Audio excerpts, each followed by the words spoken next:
This is why you can't have nice things, man, and this is why I gotta probably sell this Durango, bro.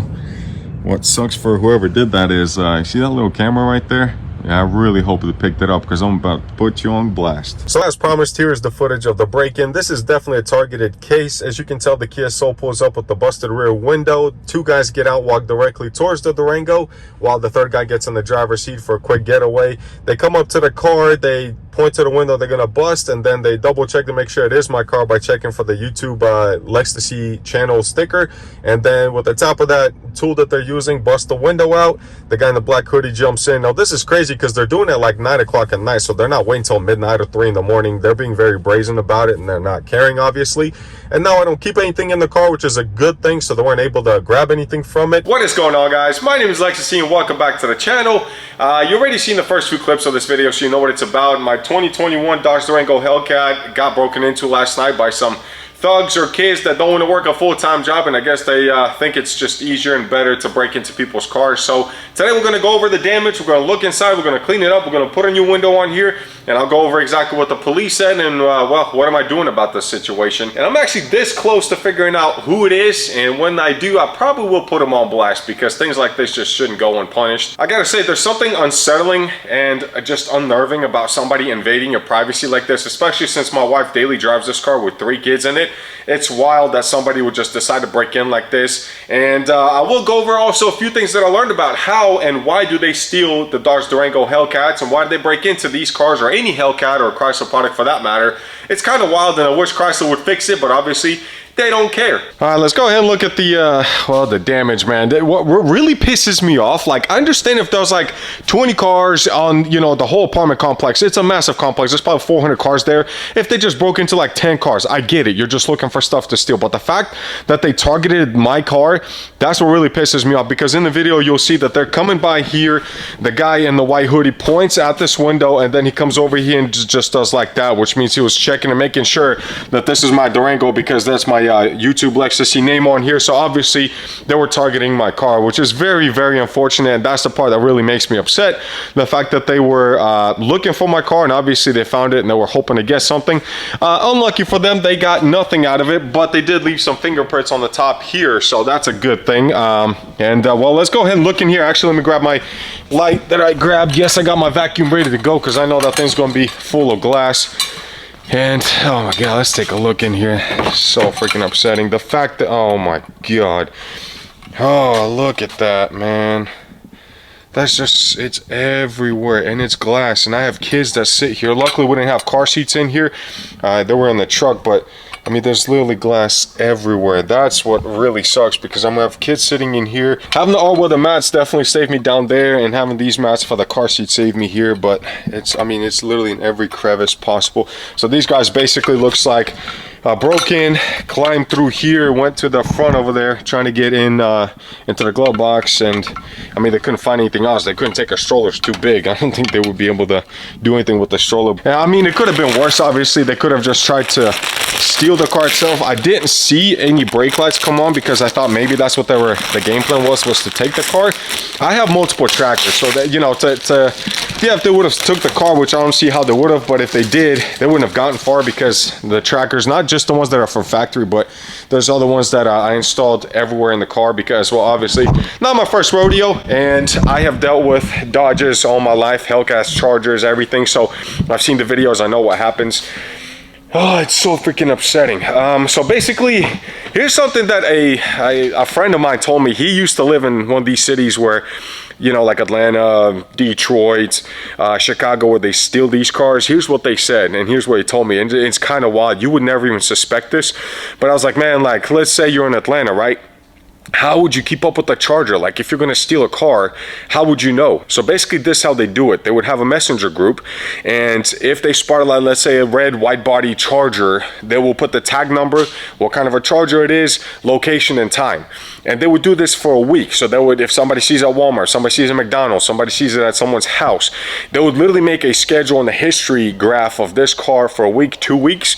Then it's all gravy. It's easy, because at that point they know exactly where to sit and wait for the car, and then be able to steal it. It's so unfortunate, it's sad, but that is how they do it. And you're gonna say, well, why didn't the alarm go off? Well, on Chrysler products, and I wish they would fix this, if you bust out the back windows, the alarm does not go off. The front ones, I think it does, so they know to break through the back ones. And in fact, if you break the back windows, well, you can go ahead and start the car and you're not sitting on glass if you do that. So it's so unfortunate that people have to be so, I mean, low life about this and break into people's cars. Like I said, especially with my kids sitting here, I obviously need to put some probably gloves on here, but this glass is everywhere. I'm telling you that all-weather seats definitely saved it quite a bit.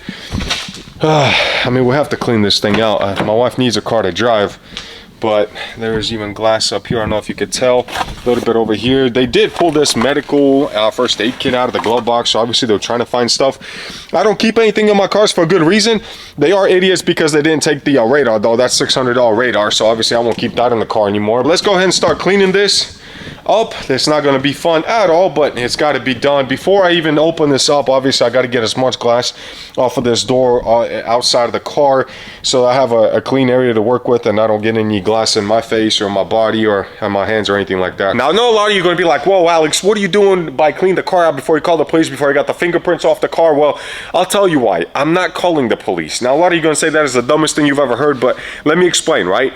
They didn't take anything. There's nothing to report stolen. Yeah, they broke into a car, but they didn't take anything. They didn't steal the car. They didn't really damage it much at all. Yeah, they broke glass, which is a $75 glass piece that I already picked up here. It's laying to go. Just got it from the junkyard. Turns out a 14 Durango through 23 is the exact same glass piece, so that was 75 bucks. My deductible on my insurance is $500. This cleanup I could do myself. I can replace the glass piece myself, so what's the point of calling insurance? Where now you have an insurance claim. Yeah, you have a police report, which means they could get the fingerprints off of it, but now you have a dirty Carfax on this Durango. Every Chrysler, every Dodge has a dirty Carfax. I'm not trying to have anything on the Carfax over a $75 broken window, so there's no point of doing it. Now, when it comes to the fingerprints, they already know who these people are because they've done it before. Yeah, they're probably in the system. It turns out that Kia was stolen about a week and a half ago. In fact, it was stolen twice. The reason you see a broken window in the rear is because they stole it the first time, and I know who the owner was. His name is Philip. While he was on the phone with the insurance after they recovered it after the first break-in, while he was on the phone with the insurance, it got stolen again. And this time they've been driving it for a week. This break-in happened at 9 p.m. So obviously they're not the smartest. They don't care. They're driving a stolen car around with probably no tags on it at 9 o'clock, breaking into cars where people are still out and about. The people walking dogs in my apartments at that time. So making it a crime scene over, you know, at $75 window is just not worth it to me. There's, like I said, there's barely any damage in here. Yeah, they scratched up the little bit of the door trim here because of, you know, climbing through it. You can see it probably from the glass itself because obviously they don't care.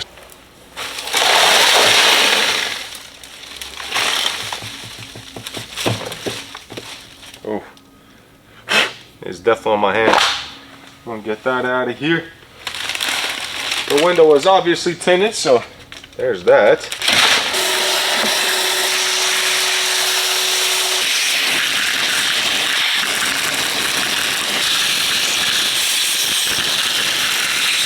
Alright guys, and we cleaned everything up. Looks super good. I did take the mats out. Obviously I'm gonna go to a pressure washer or a car wash and get those washed off, all the glass off. I got as much off as I can. I know there's some inside here. You can obviously hear it. So once we take the door panel off, we'll vacuum the rest of it out. Super easy to take the panels off on these. So basically there's a little, once you open this, there's a plastic piece behind it. You just pop that out and take out the little screw in there. And the last one is in here. As you can even see the little spot you pop out, and then there's a little bolt in there as well. You unscrew. Everything else should be just on little poppers, and then the rest is super easy. So let's go ahead and yank this thing out. There you go. And it starts popping off. And there's one there. We are good, guys. Now we're just going to continue taking all this stuff off here. Try not to break any clips because obviously we're putting all this back together. All right, guys, look at that. We got it off. I'm just going to kind of turn it around and put it to the side. Look at that. We got no glass there. That is supposed to be holding the glass pieces. That's where they clip in. But obviously, oh, maybe I shouldn't be touching that, but obviously there's no glass in here, but there is all the glass in there that we gotta clean out. So for the people wondering, this is what the inside of a Dodge Durango door looks like. And yeah, it shouldn't have all this glass in here. Let me grab this little light in there. Oh my God, it's full of glass. I thought most of it was on the inside of the car, but I was definitely wrong, and this is exactly why you want to do a full job like this of taking it completely apart. There's still glass in here somehow. I missed it. It's everywhere, but as you can tell, this is where the glass actually sits, and usually we just use like a flathead to get it out, but in this case there's nothing left to get out. It completely shattered. So whatever tool they use definitely works. So on our new one, you can see what those holes are. That's pretty much where it just clips in. So super easy to install. It's about just getting this completely replaced and get all the glass out, and then the rest is easy to slide it back in there. All right, guys, I'm not gonna lie, putting this glass inside was the most sketchiest thing I've ever done. You definitely got to make sure that all the panels, everything is off. This tape is barely holding, so I'm freaking out a little bit. Basically, the way you get it in, I try to find YouTube videos and I could not find it, but here's how you do it. You're gonna take the piece, you're gonna slide it in from, I was staying on the inside of the door panel. You're gonna slide the outside in first, and you got to go all the way down and then rotate it clockwise, and once you rotate it, then you'll be able to slide it back up. That's the only way to do it. At some point it's going to feel like this thing's going to crack into a million pieces. It was really nerve-wracking because it's curved, and so whenever you're putting it into this hole here, you can almost feel like you're pushing it to its limits, but that's the only way to get it in. Slide it in and rotate out like that, and then you're good to go. So now we just put all the panels back together, and I hope I did everything right. I'm gonna let it down easily, and hopefully it just kind of guides itself in to where it's supposed to go. I hear some creaking noises. Well, it's not a bad sound. Oh, slid in, and yeah, I think it's in. All right, moment of truth. You can hear some glass still falling in the door, but it is what it is. We got it! We got it, guys! All the way down, all the way up. Sweet! Well, guys, we got it done. The new window is in. I think it's privacy window, so I think it's the same 5% tint we have everywhere. So if you ever replace the window 2014 to 2022 or 2023, they work. So it actually works in your favor because 75 bucks. And the issue is resolved. I'm still really pissed off about it, I'm not gonna lie. It's just bothering me the fact that somebody did that for no apparent reason, especially targeting me for, I don't know what I did to them. So I do have a major thing I need to ask you guys, and I want you to decide, should we sell the Durango? Like, I understand this isn't something that's actually wrong with the car, but the fact that this happened and the fact that I will be at those apartments for, you know, at least for another half a year to a year while we build our new home, it's just one of those things like, is it safe parking it out there? You know, is it safe taking it to, you know, shopping and then coming back and the car's gone or broken in again and glass everywhere and my kids are stranded with my wife? It's just one of those things that really bothers me. Also, what bothers me is, why is there no security system that goes off when you bust a rear window on these cars? Just the front ones. That makes no sense to me, especially when you spend $100,000 buying a Durango Hellcat. You would think that Dodge would fix it, but in my opinion, I think why they won't fix it is because, well, if this gets stolen, if this gets wrecked, insurance will pay you out. You know you're going to go get another one. These things are amazing. The power is insane. The way they sound, everything about these cars is just awesome, and they know that they're just going to sell more if it continues to happen. If you made it this far, I'm truly thankful, but I need your advice as well. If we do replace this thing, what do we replace it with? What do we get instead of it? Do we get an Escalade V? Do we get some sort of a BMW? What do we do? But I want your opinions. I want you guys to let me know what I should get next, and I'll take a look at it. I'm open to anything. I really want to build this to 1100 wheel horsepower, which is, we're not far off, just a whip on the fuel system and we're there.